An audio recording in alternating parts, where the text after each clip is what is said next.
సిద్దిపేట జిల్లా హుస్నాబాద్ డివిజన్లోని పట్టణంతో పాటు అన్ని మండలాలలో ప్రజాపాలనలో భాగంగా ప్రభుత్వం ప్రకటించిన 6 గ్యారంటీలలోని గృహజ్యోతి విద్యుత్ పథకం కింద ఎవరైతే అర్హులు ఉన్నారో లబ్ధిదారులు నిర్వహించడంలో ఉన్నతాధికారుల ఆదేశానుసారం విద్యుత్ సిబ్బంది ఫిబ్రవరి 15 లోపు సర్వే చేస్తున్నట్లు ఆన్లైన్లో వివరాలు పొందుపరుస్తున్నట్లు విద్యుత్ ఏడీ దుర్గా శ్రీనివాస్ తెలిపారు. ఈ సందర్భంగా మాట్లాడుతూ లబ్ధిదారుల గృహజ్యోతి పథకం అమలు కోసం ప్రజలు ఎవరు కూడా కార్యాలయాల చుట్టూ తిరగవద్దని, విద్యుత్ సిబ్బంది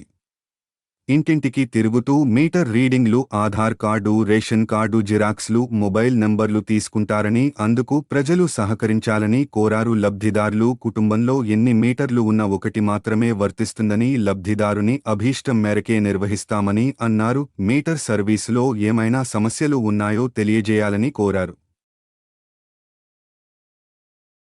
ప్రజాపాలనలో భాగంగా కాంగ్రెస్ ప్రభుత్వం ఇచ్చినటువంటి 6 గ్యారంటీల్లో గృహజ్యోతి విద్యుత్ పథకం కింద ఇప్పుడు ఎవరైతే అర్హుల్ని నిర్ణయించడంలో భాగంగా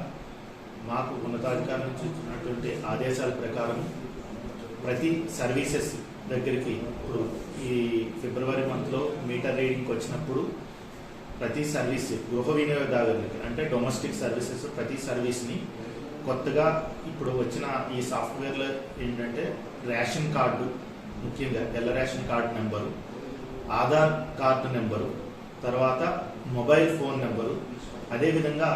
మొన్న ప్రజాపాలన కార్యక్రమంలో భాగంగా ప్రతి ఒక్కరూ దరఖాస్తులు చేసుకున్నారు. ఆ దరఖాస్తు నెంబర్ కూడా ఈ 4 ఫీల్డ్స్ని కొత్తగా మీటర్ రీడింగ్ ఇన్స్ట్రుమెంట్స్లో కొత్త సాఫ్ట్వేర్ తోటి అలౌ చేసి ప్రతి వినియోగదారుడు ఆఫీసుల చుట్టూ ఈ పథకం అమలు కోసం ఆఫీసుల చుట్టూ తిరగకుండా ఇప్పుడు ఎవరైతే మా మీటర్ రీడర్లు వస్తారో వాళ్ళు వచ్చినప్పుడు ముఖ్యంగా ration card number, Aadhaar number, valid phone number, తర్వాత ప్రజా పాలనలో భాగంగా దరఖాస్తు నెంబరు, వాళ్ళకి ఏంటంటే ఒక స్లిప్ ఇచ్చారు. ఆ స్లిప్ పైన దరఖాస్తు నెంబర్ కూడా ఉంటుంది. ఈ 4 ఫీల్డ్స్ని కనుక ఇస్తే వాళ్ళకి అంటే ప్రతి ఒక కుటుంబంలో ఒక రేషన్ కార్డు హోల్డర్కి ఒక సర్వీస్, అది సర్వీస్ని ఏ సర్వీస్ని మీరు ఉచిత విద్యుత్ పథకం కింద మీరు చూజ్ చేసుకుంటారనేది ప్రత్యేకించి వినియోగదారుడి యొక్క అభిష్టానికి అనుగుణంగానే చేయమని మాకు ఉన్నతాధికారులు ఆదేశాలు ఇచ్చారు. ఎందుకంటే ఒక్కొక్క ఇంట్లో వాస్తవంగా కేటగిరీ 1లో 2, 3 సర్వీసులు ఉంటాయి. అటువంటి సర్వీసెస్ ఏదైనా కూడా వాళ్ళు ఏదైతే దాన్ని ఉంచుకోవాలనుకుంటున్నారో దాన్ని ఉంచుకొని, అదేవిధంగా వాళ్ళ ఇంట్లో కనుక ఎవరైనా రెంటల్కి ఎవరైనా ఉంటే ఆ రెంటల్ వాళ్ళకి ఆ రెంట్కి ఎవరైతే ఉంటున్నారో వాళ్ళు కనుక తెల్ల రేషన్ కార్డు హోల్డర్ అయ్యి ఉండి, వాళ్ళకి ఆధారు తెలంగాణ పౌరులు అయ్యి ఉండి ఆధారు, తెల్ల రేషన్ కార్డు, వాళ్ళ మొబైల్ నంబరు, ఈవెన్లో సర్వీస్ ఓనర్ ఈయనైనా కూడా ఈయన ఇంట్లో అద్దుకున్నటువంటి వాళ్ళు తెల్ల రేషన్ కార్డు వాళ్ళు ఎవరైనా కూడా ఉంటే వాళ్ళు కూడా ఇస్తే